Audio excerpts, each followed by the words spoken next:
Hello students, welcome to Just Add Maths. In the video la nama exercise 2.5 la irukra last 3 sums paakalam. So first 12th sum, the ratio of 6th and 8th term of an AP is 7:9. Find the ratio of 9th term to 13th term கேட்டிருக்காங்க. So solution given பார்த்தீங்கன்னா the ratio of 6th and 8th term of an AP is 7:9. So ratioனா நம்ம எப்படி எழுதலாம்? 6th term and 8th termனா so 6th term is 2. So இப்படி 2 dot. So 6th term is to 8th term is equal to 7:9. So 6th term is to 8th term is equal to 7:9 அப்படின்னு கொடுத்துருக்காங்க. So இந்த information use பண்ணி நம்ம ratio of 9th term to 13th term கண்டுபிடிக்கணும். So first இதை வந்து நம்ம 6th term T6ன்னு எழுதிக்கலாம். இஸ் டு 8th term T8ன்னு எழுதிக்கோங்க, which is equal to 7:9. So இந்த மாதிரி இஸ் டூ இருந்தது அப்படின்னா so A is to B is equal to C is to D இந்த மாதிரி இருந்ததுன்னா நம்ம A by B is equal to C by டின்னு எழுதிக்கலாம். ஸோ இது வந்து அந்த ரேஷியோவோட அந்த ப்ராப்பர்ட்டிஸ் மாதிரி. ஸோ இது வந்து நம்ம டிவிஷனில் எழுதிக்கலாம். A minus B is equal to C minus டின்னு எழுதிக்கலாம். அதே மாதிரி தான் நம்ம இங்கேயும் எழுத போகிறோம். So T6 is to T8 T6 by T8ன்னு எழுதிக்க போகிறோம். 7:9 7 பை 9 எழுதிக்க போகிறோம். ஸோ நமக்கு தெரியும் Tn is equal to a plus n minus 1 into d. So T6 நம்ம எப்படி எழுதலாம்? a plus 6 minus 1 into d by a plus 8 minus 1 into d which is equal to 7 by 9. So 6 minus 1 5ன்னு எழுதிக்கோங்க. So a plus 5d by a plus 7d is equal to 7 by 9. So நம்மக்கிட்ட இப்போது a plus 5d by a plus 7d is equal to 7 by 9ன்னு இருக்குது. So இப்போ நம்ம என்ன பண்ண போகிறோன்னா multiply பண்ண போகிறோம். So cross multiplication. இந்த 9 இந்த சைடு நியூமரேட்டர் கொண்டு வந்து ஸோ இந்த ரைட் ஹேண்ட் சைடில் இருக்கிற டினாமினேட்டர் 9 லெஃப்ட் ஹேண்ட் சைடு நியூமரேட்டருக்கு நம்ம கொண்டு போக போகிறோம். அதே மாதிரி லெஃப்ட் ஹேண்ட் சைடு டினாமினேட்டரை ரைட் ஹேண்ட் சைடு நியூமரேட்டர் கூட நம்ம மல்டிப்ளை பண்ண போகிறோம். So 9 into a plus 5d is equal to 7 into a plus 7d. So இது வந்து இப்போ a by b is equal to c இந்த மாதிரி தான் இந்த b அங்கே மல்டிப்ளிகேஷனாக கொண்டு போவோம்ல டிவிஷன்லேருந்து. அதே மாதிரி தான் இங்கேயும் ரெண்டு சைடும் பண்ணியிருக்கோம். ஸோ இப்போ வந்து 9 உள்ள மல்டிப்ளை பண்ணிக்கோங்க. 9 into a 9a 9 5s are 45 45d 7a plus 7 7s are 49 49d. இப்போ a எல்லாத்தையும் ஒரு சைட் கொண்டு வந்து வச்சுக்கோங்க, d எல்லாத்தையும் இன்னொரு side. So 9a minus 7a is equal to 49d minus 45d. So இந்த 7aவை இங்கே கொண்டு வந்துட்டேன், இந்த 45dயை அந்த சைட் கொண்டு போயிட்டேன். So 9 minus 7 2. So 2a is equal to 49d minus 45d 4d. So 4d. இப்போது இந்த 2வையும் இந்த 4ஐயும் நான் கேன்சல் பண்ணிக்கலாம். So 2 2s are 4. அப்போ எனக்கு a is equal to 2dன்னு கிடச்சிருக்கு. ஸோ நமக்கு வந்து a வந்து ஒரு நம்பராக கிடைக்கல, ஆனால் a is equal to 2d. In terms of dல நமக்கு aயோட ஆன்சர் கிடச்சிருக்கு. ஸோ இந்த a யூஸ் பண்ணி தான் நம்ம ratio of 9th term to 13th term கண்டுபிடிக்க போகிறோம். So to find ratio of 9th term to 13th term எப்படி எழுதலாம்? T9 is to T13. So ratio of 9th term to 13th term na 9th term is to 13th term which is nothing but T9 is to T13. So இப்போ இந்த T9 is to T13 நம்ம எப்படி எழுதலாம்? a plus 9 minus 1 into d is to a plus 13 minus 1 into d. So இதை வந்து நான் அப்படியே இஸ்டூலே வச்சுருக்கேன், உங்களுக்கு டிவிஷனில் போட வேணாம், நீங்கள் இதை இப்படியே பண்ணிக்கலாம்.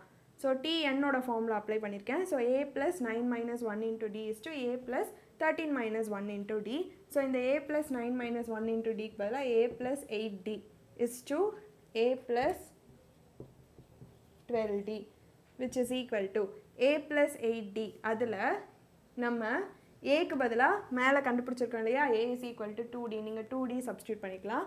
So 2d plus 8d is to, இங்கேயும் ஏக்கு பதிலாக 2d போட்டுக்கோங்க. 2d is to 12d.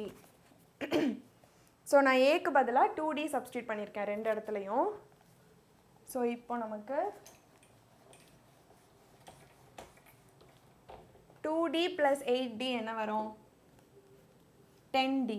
So 10d is to 2d plus 12d என்ன வரும்? 14d. So 14d. இப்போ இந்த இஸ்டுவை நம்ம எப்படி எழுதிக்கலாம்? பையில் எழுதிக்கலாமா? So 10d by 14d. இதை நீங்கள் கேன்சல் பண்ணிங்கன்னா 2 5s are 10, 2 7s are 14. So 5/7. இந்த 5/7 நம்ம அகெயின் ரேஷியோ எழுதிக்கலாம். ஸோ 5:7. ஸோ என்ன கண்டுபிடிச்சிருக்கோம்? T9 is to T13 is equal to 5:7. So நம்ம ஃபர்ஸ்ட்டு அவங்க கொடுத்துருக்கிற information T6 is to T18, sorry T8 is equal to 7:9. அதை வந்து டிவிஷனில் போட்டு ஏ வேல்யூ கண்டுபிடிச்சிருக்கோம் சால்வ் பண்ணி. ஸோ நம்ம கண்டுபிடிச்ச ஏ வேல்யூவை அகெயின் இந்த T9 is to T13 நம்ம வந்து யூஸ் பண்ணியிருக்கோம். ஸோ உங்களுக்கு வேணும்னா நீங்கள் இங்கேயே டிவிஷனில் கூட எழுதிட்டு கடைசியில் ரேஷியோ போட்டாலும் ஓகே தான், எப்போனாலும் ஆன்சர் ஒரே மாதிரி தான் வரும். ஸோ இங்கே வந்து நம்ம nth டேர்ம் ஃபார்முலா, ஸோ அதை சப்ஸ்டியூட் பண்ணிவிட்டு அதுக்கப்புறமா இந்த ஏக்கு பதிலாக 2d சப்ஸ்டியூட் பண்ணோம். ஸோ 2d சப்ஸ்டியூட் பண்ணி சால்வ் பண்ணிங்கன்னா நமக்கு 5:7 நம்மளோட ஆன்சர் கிடச்சிரும்.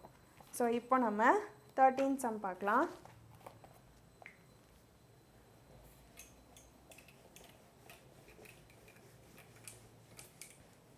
ஸோ 13th sum பார்த்தீங்கன்னா, in a winter season let us take the temperature of Ooty from Monday to Friday to be in AP. So winter seasonல temperature of Ooty வந்து from Monday to Friday எப்படி இருக்குன்னா ஏபியில் இருக்கான். அதாவது temperature of Ooty on from Monday to Friday எப்படி இருக்குன்னா ஒரு ஏபியாக இருக்குது. So அது வந்து ஃபர்ஸ்ட் இன்ஃபர்மேஷன். இன்னொன்று the sum of temperatures from Monday to Wednesday. So sum of temperatures from Monday to Wednesday பார்த்தீங்கன்னா நமக்கு 0 degree Celsius இருக்குது. And the sum of temperatures from Wednesday to Friday எப்படி இருக்குன்னு பார்த்தீங்கன்னா 18 degree Celsius இருக்குது. Find the temperature on each of the 5 days அப்படின்னு கேட்டிருக்காங்க. So நம்ம மண்டே டு ஃப்ரைடே ஒவ்வொரு நாளும் எவ்வளோ டெம்பரேச்சர் இருக்குது அப்படின்னு சொல்லி கண்டுபிடிக்கணும். ஸோ அதுக்கு வந்து ரெண்டு முக்கியமான இன்ஃபர்மேஷன் என்னென்னா, நீங்கள் temperatures of Monday, Tuesday and Wednesday 3 டெம்பரேச்சரையும் ஆட் பண்ணிங்கன்னா உங்களுக்கு 0 degree Celsius கிடைக்கணும். அண்ட் இன்னொரு information, temperatures of Wednesday, Thursday and Friday இந்த 3 டேஸோட டெம்பரேச்சர் ஆட் பண்ணிங்கன்னா நமக்கு 18 degree Celsius கிடைக்கணும். ஸோ இதுதான் வந்து நம்மளோட கண்டிஷன். இதுக்கு நம்ம என்ன பண்ணலான்னா, ஃபர்ஸ்ட்டு நமக்கு வந்து ஏபி தெரியும் இல்லையா, a, a plus d, a plus 2d, a plus 3d, a plus 4d, etc. So இதுதான் வந்து நம்மளோட ஏபி. ஸோ ஏனா வந்து T1, இது T2, T3, T4, T5. So நம்ம என்ன பண்ண போகிறோன்னா, இந்த T1 வந்து டெம்பரேச்சர் ஆஃப் மண்டே, இந்த T2 பார்த்தீங்கன்னா டெம்பரேச்சர் ஆஃப் டியூஸ்டே, T3 வந்து வெனஸ்டேயோட டெம்பரேச்சர், T4 தேர்ஸ்டேயோட டெம்பரேச்சர், T5 ஃப்ரைடேயோட டெம்பரேச்சர் நம்ம எடுத்துக்க போகிறோம். ஸோ அதாவது let T1, T2, T3, T4 and T5 be the temperatures of Monday, Tuesday, Wednesday, Thursday and Friday respectively. So மண்டேயோட டெம்பரேச்சர் T1, டியூஸ்டேயோட டெம்பரேச்சர் T2, வெனஸ்டேயோட டெம்பரேச்சர் T3, இந்த மாதிரி ஃப்ரைடே வரைக்கும் நம்ம T5 வரைக்கும் டெம்பரேச்சர்ஸ் எடுத்துக்கிட்டோம். ஸோ இப்போ இந்த ரெண்டு இன்ஃபர்மேஷன் நம்ம யூஸ் பண்ண போகிறோம். ஃபர்ஸ்ட் இன்ஃபர்மேஷன் என்ன, sum of temperatures from Monday to Wednesday. So Monday, Tuesday and வெனஸ்டேயோட டெம்பரேச்சர்ஸ் ஆட் பண்ணிங்கன்னா நமக்கு 0 degree Celsius வரும். மண்டேயோட டெம்பரேச்சர் என்ன, T1, டியூஸ்டேயோட டெம்பரேச்சர் T2, வெனஸ்டேயோட டெம்பரேச்சர் T3. ஸோ இந்த 3 டெம்பரேச்சர்ஸும் ஆட் பண்ணோன்னா நமக்கு 0 degree Celsius வரணும். So T1 + T2 + T3 = 0 degree Celsius. இப்போது T1, T2, T3க்கு பதிலாக இந்த வேல்யூஸை சப்ஸ்டியூட் பண்ணிக்கோங்க. So a plus d plus a plus 2d = 0 degree Celsius. So இங்கே வந்து 3a plus 3d = 0. ஸோ இதை வந்து ஃபர்ஸ்ட் ஈக்குவேஷனாக வச்சுக்கோங்க. ஸோ இப்போ நெக்ஸ்ட் இன்ஃபர்மேஷன் நம்ம யூஸ் பண்ண போகிறோம். அதில் sum of temperatures from Wednesday to Friday. So Wednesday to Friday na Wednesday, Thursday and Friday oda temperatures. அது என்ன T3, T4, T5. So T3, T4, T5 add பண்ணோம்னா நமக்கு 18 degree Celsius வரணும். So T3 plus T4 plus T5 is equal to 18 degree Celsius. T3 oda value என்ன A plus 2D. So A plus 2D plus T4 oda value A plus 3D. T5 oda value A plus 4D which is equal to 18 degree Celsius. So இங்கே வந்து 3A இருக்கு. So 3A plus 2 plus 3 5, 5 plus 4 9, 9D is equal to 18. So இந்த equation number 2. So நமக்கு வந்து இப்போ 2 equation கிடச்சிருக்கு அவங்க கொடுத்த 2 இன்ஃபர்மேஷன் யூஸ் பண்ணி இந்த 2 ஈக்குவேஷனையும் நம்ம சால்வ் பண்ணி A and D வேல்யூஸ் கண்டுபிடிக்கணும். ஸோ நம்ம subtract 1 from 2.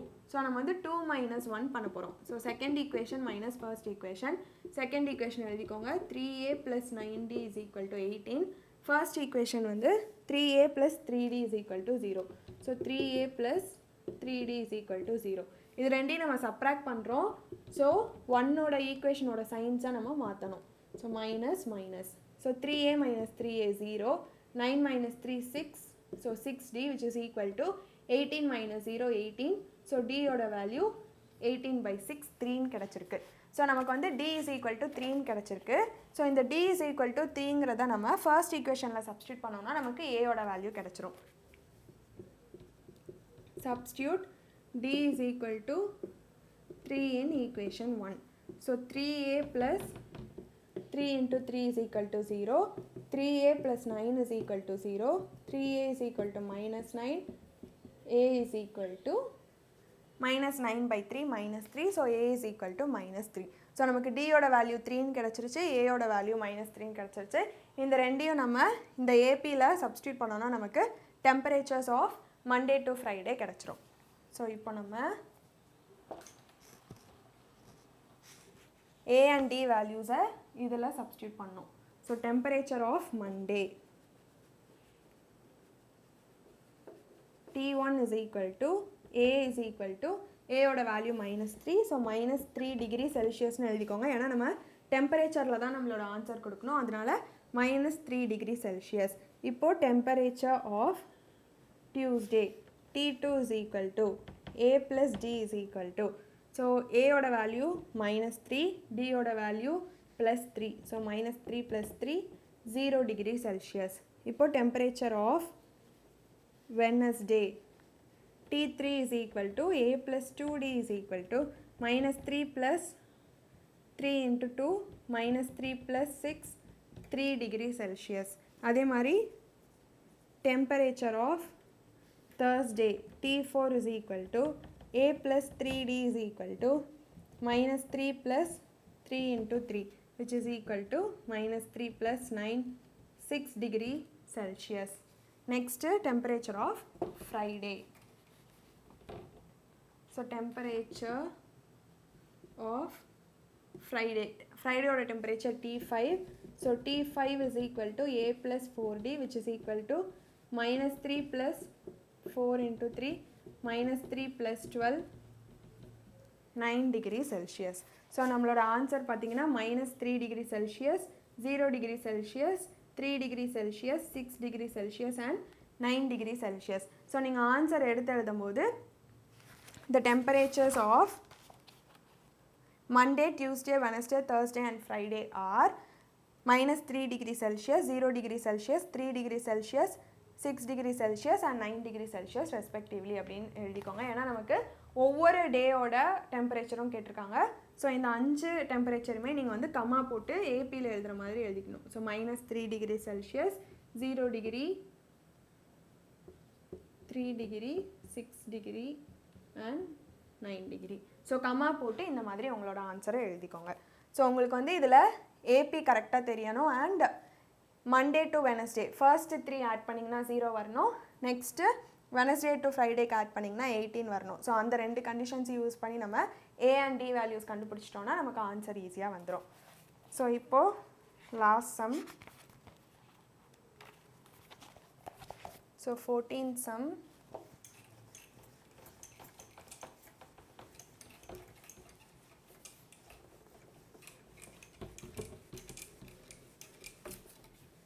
So 14th sum பார்த்தீங்கன்னா Priya earned rupees 15,000 in the first month. Thereafter, her salary increased by rupees 1,500 per year. So, first yearல ஒவ்வொரு மாதமும் வந்து அவள் பிரியாங்கிறவங்க rupees 15,000 salary வாங்குறாங்க. செகண்ட் இயருக்கு பார்த்தீங்கன்னா இன்க்ரிமெண்ட். ஸோ ஒவ்வொரு இயரும் இன்க்ரிமெண்ட் எவ்வளோ ஆகுதுன்னா rupees 1,500 இன்க்ரிமெண்ட் ஆகுது. ஸோ இது வந்து அவங்களோட சேலரி. ஸோ ஃபர்ஸ்ட் இயர் ஃபுல்லாக 15,000 வாங்குறாங்க. செகண்ட் இயர் ஸ்டார்டிங்கில் அவங்களோட இன்க்ரிமெண்ட் பார்த்தீங்கன்னா அதாவது இன்க்ரீஸ் இன் சேலரி எவ்வளோ சேலரி இன்க்ரீஸ் ஆகுதுன்னா rupees 1,500. ஸோ இப்போ அவங்களோட எக்ஸ்பென்சஸ் கொடுத்துருக்காங்க. Her expenses R rupees 13,000 during first year. So expenses in first year and the expenses increases by rupees 900. So increase in expense பார்த்தீங்கன்னா rupees 900 per year. So ஒவ்வொரு வருஷமும் அவங்களுக்கு 900 rupees எக்ஸ்ட்ராவாக செலவாகுது. How long will it take for her to save rupees 20,000 per month? So rupees 20,000 savings பண்ணுறதுக்கு அவங்களுக்கு எவ்வளோ நாள் ஆகும் அப்படின்னு கேட்டிருக்காங்க. ஸோ இதில் வந்து நம்ம வந்து ஒரு டேப்லர் காலம் மாதிரி போட்டுக்கலாம். ஸோ ஃபர்ஸ்ட் பார்த்தீங்கன்னா நமக்கு அவங்களோட சேலரி, அதுக்கப்புறமா அவங்களோட எக்ஸ்பென்ஸ், அதுக்கப்புறமா அவங்களோட சேவிங்ஸ். ஸோ ஃபர்ஸ்ட் இயரில் எவ்வளோ சேலரி வாங்குறாங்க 15,000. ஸோ 15,000 எக்ஸ்பென்ஸ் எவ்வளோ ஆகுது ஃபர்ஸ்ட் இயரில் 1,500 ஆகுது. ஸோ எக்ஸ்பென்ஸ் வந்து ஃபர்ஸ்ட் இயரில் அவங்களுக்கு 13,000 ஆகுது. ஸோ 13,000. நம்ம சேவிங்ஸ் எப்படி கண்டுபிடிப்போம்? நமக்கு வர சேலரி ப்ளஸ் நமக்கு வர சேலரியிலேருந்து எக்ஸ்பென்ஸை நம்ம வந்து சப்ராக்ட் பண்ணோம்னா நமக்கு நம்மளோட சேவிங்ஸ் கிடச்சிரும். ஸோ சேவிங்ஸ் பார்த்தீங்கன்னா salary minus expenses. So 15,000 minus 13,000 எவ்வளோ வரும் 2,000. ஸோ ஃபர்ஸ்ட் இயரில் அவங்களோட சேவிங்ஸ் பார்த்தீங்கன்னா வெறும் 2,000 per month தான் இருக்குது. ஸோ இப்போ நம்ம செகண்ட் இயருக்கும் பார்த்துடலாம். செகண்ட் இயரில் பார்த்தீங்கன்னா அவங்களுக்கு சேலரி இன்க்ரிமெண்ட் எவ்வளோ ஆகுது 1,500. ஸோ இந்த 15,000 கூட நீங்கள் 1,500 ஆட் பண்ணிக்கோங்க. ஸோ 16,500. எக்ஸ்பென்சஸ் எவ்வளோ இன்க்ரீஸ் ஆகுது செகண்ட் இயரில் 900 rupees இன்க்ரீஸ் ஆகுது. ஸோ 13,000லேருந்து எக்ஸ்பென்சஸ் 900 rupees இன்க்ரீஸ் ஆகுது. ஸோ செகண்ட் இயரோட எக்ஸ்பென்சஸ் per month பார்த்தீங்கன்னா 13,900. ஸோ 13,900. இப்போ அகெயின் செகண்ட் இயரில் பர் மந்தோட சேவிங்ஸ் எவ்வளோ இருக்கும் 16,500 மைனஸ் 13,900 2,600 இருக்கும். இப்போ தேர்ட் இயருக்கும் நம்ம போட்டு பார்க்கலாம் எவ்வளோ வருதுன்னு. தேர்ட் இயரில் அவங்களோட சேலரி எவ்வளோ இருக்கும் 16,500 ப்ளஸ் 1,500 இன்னொரு 1,500 எக்ஸ்ட்ரா கொடுப்பாங்க. ஸோ அப்போ அவங்களுக்கு 18,000 இருக்கும். அதே மாதிரி எக்ஸ்பென்ஸும் பார்த்தீங்கன்னா தேர்ட் இயருக்கு இன்னொரு எக்ஸ்ட்ரா 900 செலவாகும். So 13,900 plus 900 14,800.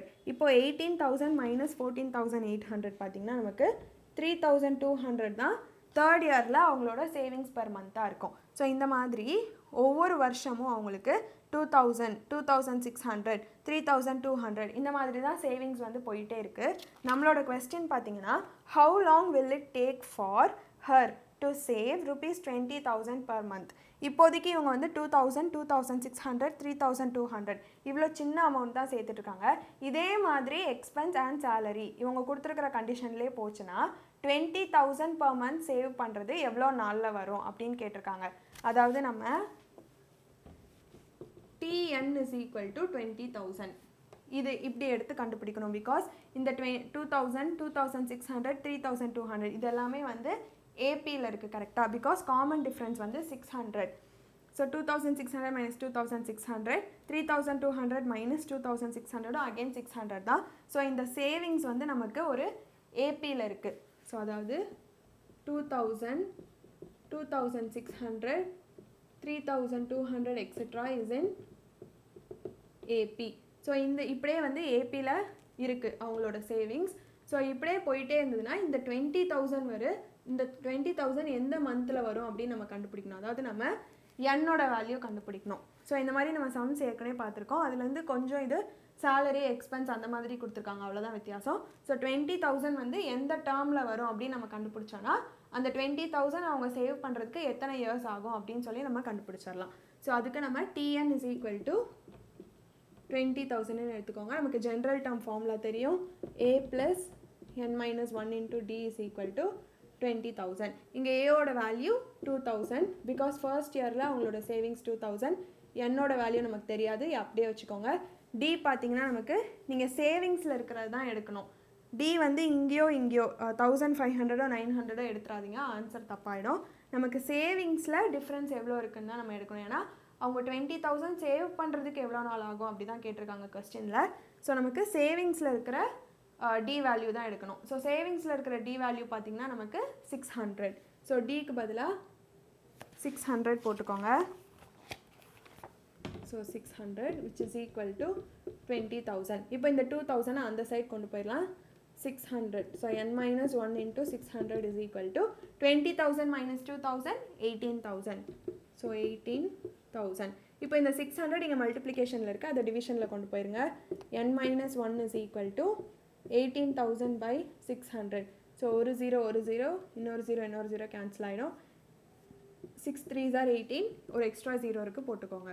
So n - 1 is equal to 30, n is equal to 30 + 1, n is equal to 31. So அவங்களால 31st இயர் அப்போ தான் 20,000 per month அவங்களால சேவ் பண்ண முடியும். ஸோ இது பார்த்தீங்கன்னா நமக்கு ஃபர்ஸ்ட் இயரில் 2,000 சேவ் பண்ணுறாங்க, செகண்ட் இயரில் 2,600 சேவ் பண்ணுறாங்க, தேர்ட் இயரில் 3,200 சேவ் பண்ண, இந்த மாதிரி ஒவ்வொரு இயரும் அவங்களுக்கு கூடிகிட்டே போகுது. ஸோ 20,000 அவங்களுக்கு எந்த இயரில் வரும்னா 31st இயரில் தான் அவங்களுக்கு 20,000 per month சேவ் பண்ண முடியும். ஸோ நம்மளோட ஆன்சர் பார்த்தீங்கன்னா it takes 31 years to save rupees 20,000 per month. So அவங்களுக்கு வந்து 31 இயர்ஸ் ஆகும் 20,000 rupees அவங்க வந்து சேவ் பண்ணுறதுக்கு. ஸோ இது பார்த்தீங்கன்னா நமக்கு நீங்கள் இந்த மாதிரி ஒரு டேபிள் மாதிரி போட்டுக்கிட்டிங்கன்னா உங்களுக்கு ஈஸியாக இருக்கும். ஸோ சேலரி சேலரியும் எக்ஸ்பென்ஸையும் சப்ராக்ட் பண்ணிங்கன்னா நமக்கு சேவிங்ஸ் கிடச்சிரும். So first year, second year, third year. So இது மூணும் பார்த்தீங்கன்னா நமக்கு டிஃப்ரென்ஸ் வந்து 600. ஸோ அந்த டி வேல்யூ அண்ட் 2,000 வந்து ஏ வேல்யூவாக வச்சுக்கோங்க. ஸோ இதுக்கும் வந்து உங்களுக்கு ஜென்ரல் டேர்ம் ஃபார்முலா தெரிஞ்சால் போதும். ஸோ 20,000 எந்த இயரில் வந்து அவங்க சேவ் பண்ணுவாங்க அப்படின்னு சொல்லி நம்ம என்னோட வேல்யூ என்ன வரும்னு கண்டுபிடிச்சோன்னா நமக்கு இந்த சம்மோட ஆன்சர் வந்துடும். ஸோ இதோட நம்மளோட எக்ஸசைஸ் 2.5 முடியுது. நெக்ஸ்ட் வீடியோவில் நம்ம நெக்ஸ்ட் செக்ஷன் ஸ்டார்ட் பண்ணலாம். உங்களுக்கு ஏதாவது டவுட் இருந்ததுன்னா நீங்கள் கமெண்ட் பண்ணுங்கள், அப்படி இல்லைனா கூகுள் ஃபார்ம் லிங்க்கில் கூட நீங்கள் கேட்கலாம். தேங்க்யூ.